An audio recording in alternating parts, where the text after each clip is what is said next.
Bonjour et bienvenue dans notre série de mini-démos Corps-Centrique. Aujourd'hui, on vous montre comment automatiser l'imputation dès la demande d'achat tout en respectant les règles budgétaires. Notre outil affecte automatiquement chaque ligne de votre demande d'achat au bon code analytique et comptable selon votre paramétrage. Moins d'erreurs, plus d'agilité, démonstration. Je me connecte avec un demandeur. Pour commencer, je crée une demande d'achat. On va voir qu'elle a été imputée automatiquement. J'ajoute au panier mon ordinateur portable et de la gestion de projet Corps-Centrique.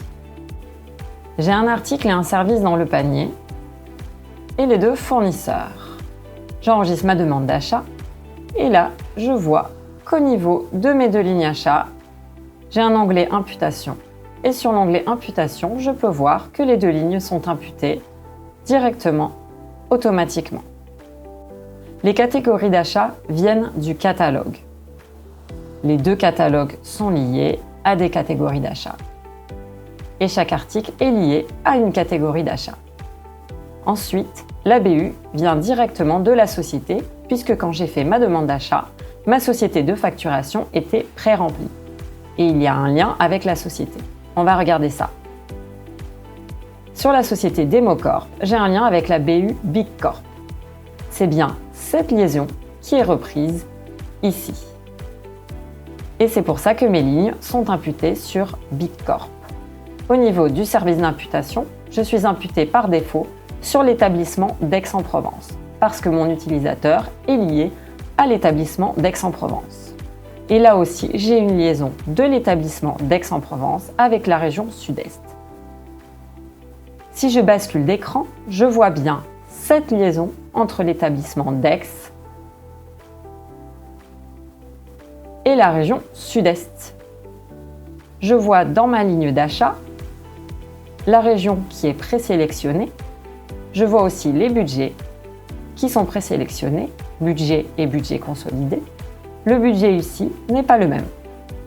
Les deux budgets consolidés sur le budget 2025, mais ce n'est pas le même budget.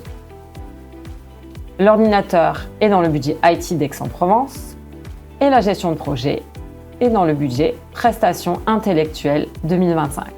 Là aussi, je vais montrer d'où ça vient. On va maintenant aller dans l'onglet Finances, Budget. J'ai mon budget IT ici. Et sur l'année 2025,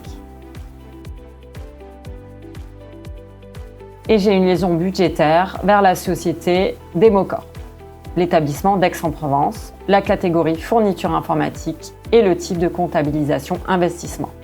On va en reparler. Ce qui fait que automatiquement, ma ligne achat ordinateur portable sur la catégorie, sur l'établissement et sur la société Democorp tombe dans le budget IT X. Et j'ai la même chose pour l'autre budget. Le budget prestations intellectuelles sur 2025, avec une liaison budgétaire sur la société Democorp, la catégorie sous-traitance, le type fonctionnement. Je vois que ma ligne est bien sous-traitance, société Democorp. Ainsi, je vois bien que ça tombe dans le budget prestations intellectuelles 2025. Et ces deux budgets-là sont rattachés au budget consolidé 2025. On le voit bien ici, le budget prestations intellectuelles est sous le budget 2025. Et c'est pour ça que dans ma ligne, là encore, je redescends le budget consolidé. En résumé, le demandeur a juste eu à sélectionner ses articles. Il n'a rien sélectionné d'autre, ni la catégorie, ni le budget, ni la région, ni le service d'imputation, rien. Tout tombe automatiquement. Sur la partie comptabilité, c'est pareil. On était dans l'onglet imputation. On passe sur l'onglet comptabilité.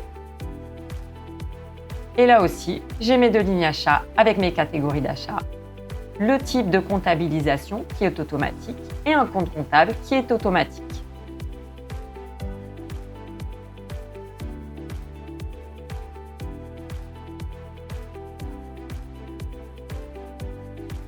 Cela vient du mapping entre la segmentation achat et le plan comptable. Je sélectionne ma catégorie 10-20. Je vais filtrer ici fourniture informatique. Elle est liée à un compte d'investissement. Et ensuite, ma catégorie sous-traitance 40-10, catégorie qui est liée à du compte de charge 60-40. Tout à l'heure, c'était dans la colonne compte d'investissement. Là, c'est compte de charge 60-40. Ici, j'ai bien fonctionnement ou compte de charge, c'est pareil, et 60-40 comme compte comptable. Là encore, l'utilisateur ne s'est pas posé de questions. Il a sélectionné ses articles dans le catalogue et ça tombe directement dans le bon type de comptabilisation et le bon compte comptable, ce qui va permettre à la fin de générer les écritures comptables. Tous ces éléments vont permettre plusieurs choses. Tout d'abord, d'envoyer la demande d'achat aux bons approbateurs. Le responsable du service d'imputation, de la BU, de la région, le gestionnaire de budget. Ensuite, de générer les écritures comptables avec les bons comptes comptables et les bonnes informations analytiques pour alimenter l'outil comptable. Et enfin, de générer le reporting associé par service, région, BU, catégorie, budget. J'espère que cette mini-démo vous a plu. Encore merci pour votre attention.